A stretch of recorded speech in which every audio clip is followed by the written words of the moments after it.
and welcome to the Inspiring Women with ADHD podcast. I'm Renee Allen, and I'm excited to be here with you. In today's episode, I want to tell you a little bit about myself and my journey with ADHD. A lot of women are learning in adulthood that they have ADHD, some being diagnosed, some just figuring it out and learning about it from there without formally being diagnosed. But for me, it came as quite a surprise. I've always known that I had certain tendencies or certain ways. And as I've gotten older, kind of in different chapters of my life, I can kind of track maybe where some things increased. Like when I stopped being able to read a book, I have a hard time focusing on reading books. I can do audiobooks. I majored in English, for heaven's sake. I could read books. At least I could for many, many years of my life. But at some point that shifted. And so sometimes we can see patterns from the beginning. Sometimes we see shifts in ADHD. For me, nothing in my own life made me think that this might be a possibility. But I think back to when my kids were growing up. So my oldest daughter, maybe in second or third grade, her teacher told me, it was fourth grade actually. You have to bear with me. If we have ADHD, details matter to us. So when she was in fourth grade, I remember being at her parent-teacher conference, and her teacher said, she is an excellent student. She does so well, blah, blah, all these things. The only issue is that she blurts out the answers. She likes to talk. And I said, oh, nothing we can do about that. She gets that from me. And I just thought, oh, she's like I am. She can't help but get involved at times in what you think is a conversation, when it's really the teacher teaching a class, but you feel like it's a conversation. So I just thought, oh, that's just because she's like me. I have never been able to change that.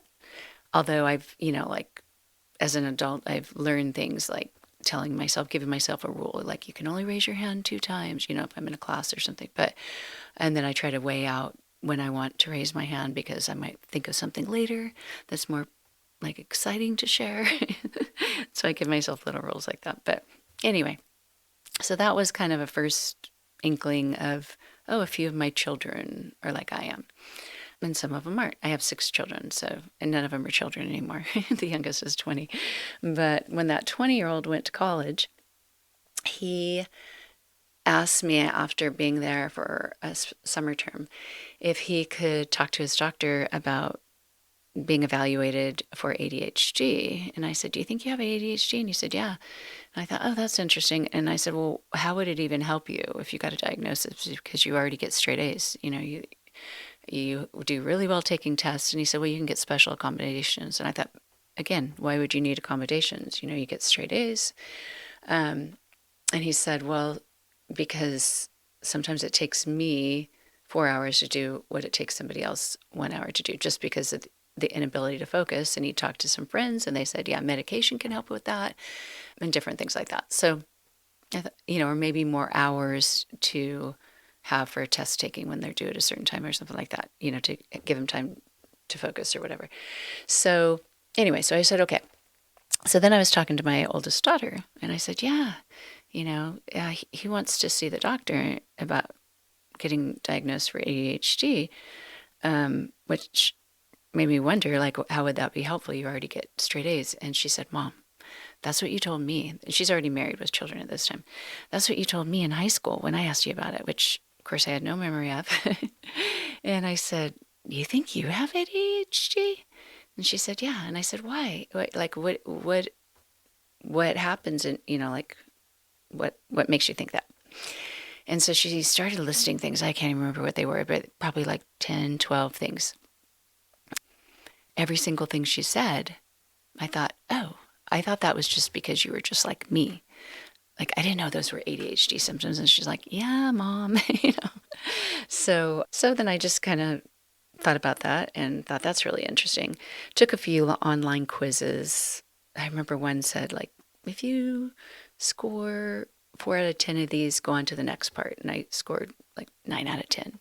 And then the next part, if you have 40 or more answers to this, I had 70 or something. It was just very, very high. And I thought, oh, that's really interesting. I still didn't really think I'd go to the doctor for it or anything. I was just busy. And it wasn't until we moved across the country and things were just more compounded in life that I started noticing, like, at certain times in my life, I've noticed these shifts where it didn't used to be hard to go in and clean a room. And then all of a sudden, the only way I could do it is if I had a television show on, was watching at the same time. Or it didn't used to be hard to read a book. And then all of a sudden, I couldn't focus. Several years ago, for whatever reason. Sometimes it makes sense, sometimes it doesn't.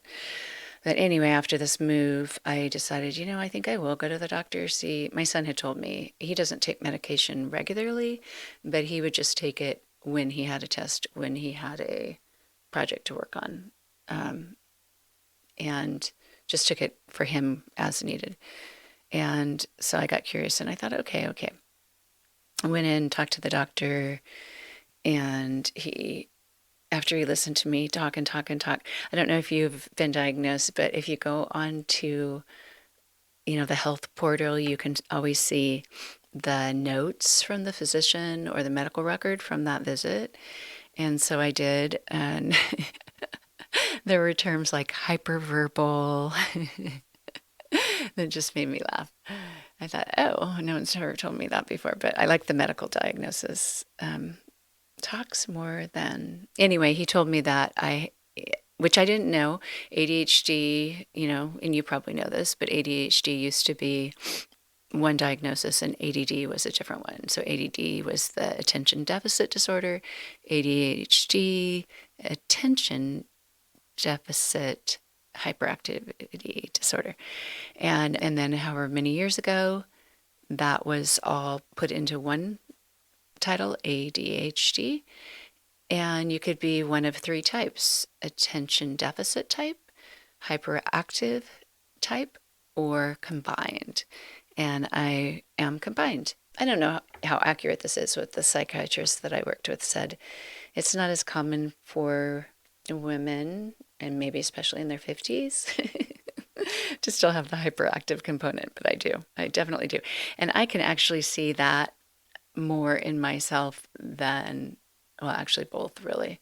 It's easier to notice, oh yeah, I can see that hyperactive part of me, the parts of my hands, my feet, the parts of my body that need to move or get up and move. And anyway, you don't need to hear all about me, but I just wanted to share that many of us, many women, are discovering something about themselves that for me was a revelation, like, oh, this is news. When my daughter first told me those, yeah, Mom, those are symptoms of ADHD. Oh, okay. So that's one thing, but it wasn't, it wasn't tragic information for me. It was informative. It was almost exciting to learn more about myself, to learn that my brain was developed that way.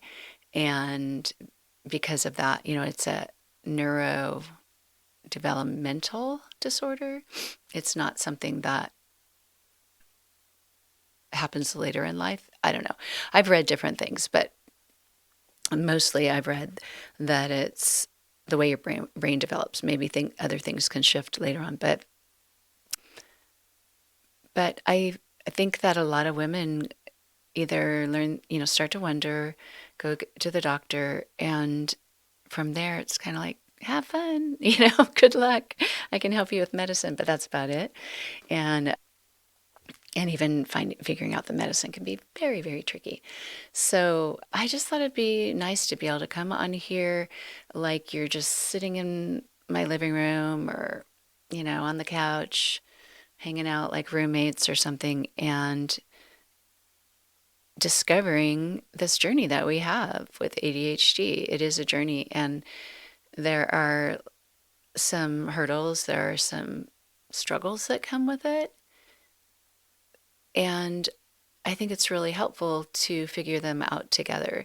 And I found a lot of methods and strategies that I was using already before I even knew I had ADHD that now make sense. Oh, that's why I did that.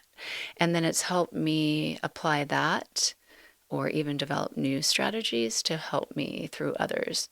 And I'll tell you, if you've ever wanted to start a podcast, write a book, do something like that, and people tell you it's not very hard, there are so many thousands of steps to just even get this microphone to make my voice sound clear that maybe for other people it's easy, but for me, the creative part of me loves to do new things.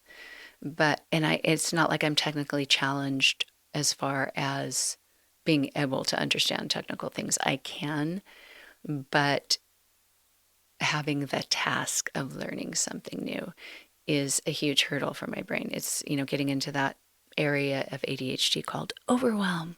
So anyway, there's been a lot of hours coming up to this point of making this introductory episode, but I'm excited to be here. I hope you're excited to be here too. I have a lot of plans for us, whether on the podcast or working together, live stream, lots of plans. As you know, probably, if this is one of your things. And I do have to say, with ADHD, it is so unique for each person. So if I say, oh yeah, people with ADHD, women with ADHD have this, and you're like, I don't have that. I actually have experienced that too. I've listened to podcasts, I've read books about these are some of the challenges or these are some of the benefits. And I think, oh, that's not one of mine. We're all very, very unique, but there is so much that we share. And it's wonderful to find someone to share it with who gets it. It's really fun. After I got my diagnosis, I wrote quite a lengthy post just saying I was just diagnosed with ADHD and I was just curious, who else, that I look back and when I was younger and, I can see this and this and now that makes sense, and was just wondering anybody else ever look at me and go, oh yeah, she has ADHD, or anyone of you have it and I never, thought about it. And I was surprised how many friends I had that said, yeah, I have ADHD too, or some who said, I've been wondering if I do. But those who weren't in any way related, like who don't have these challenges, these unique whatever we have, and our executive functioning or the way that we look at life, the way that our brains function, I was surprised that so many of them were like consoling me and saying, I still think you're a wonderful person. All I see when I see you is this or this. Like they were trying to, like they thought I was down and I was saddened by the news, which I looked at my post, there was nothing in there saying I was saddened by the news. But anyway, I was surprised. But maybe that's how they would feel if they were diagnosed with something. And since they haven't experienced it, they didn't have a lot of puzzle pieces missing.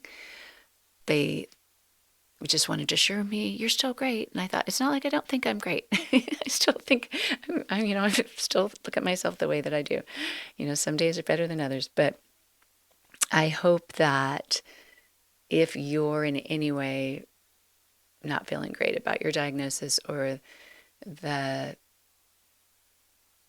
concept that you could have ADHD, I hope that I can help you with that, because there are a lot of great things about it. I know people say it's a superpower. That was a response I got a lot from a lot of people on there. It's your superpower. And I thought, what? Now I've read some books that I've seen why people say that. And there are days that I can see what they're saying, and other days I think that's not helpful. Just depends on my mood. But for me, I think there's definitely some unique traits and abilities that wouldn't be possible if my brain, my way of thinking, my way of doing, my way of processing wasn't this way. Perhaps I should save some for another day, but before I go, I'm just grateful you're here. I hope that you continue to come here to listen to me talk. You're welcome to share ideas with me. I am not even set up well enough to know like what the website will have in the ability for you to comment and be in touch with me, but there will be a way. And maybe I'll update this by then so you can see. But I got to start now. If I don't start now, I'm never going to get this out to you, to the world. But until next time, if you're here on whatever platform you're on, leave me a review. Give me as many stars as you can if you're happy to be listening. And I'm excited to talk with you again. Bye-bye. The silence of sound has yet been found, but not by me. A few thank yous to my son Drake, who wrote and played and sang in the song that I'm using for the podcast. My daughter Tara, who sang along with them. I've always loved the song, and they let me use it, so that was great. And thank you to anybody else who lets me share part of their lives in this podcast. And is just fine with me being me. Take care.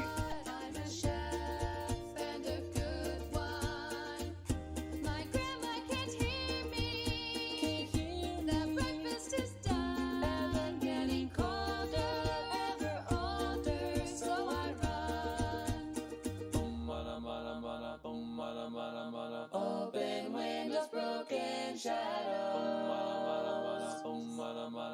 Frozen dreams are left for tomorrow. Without a cause, no time for a pause.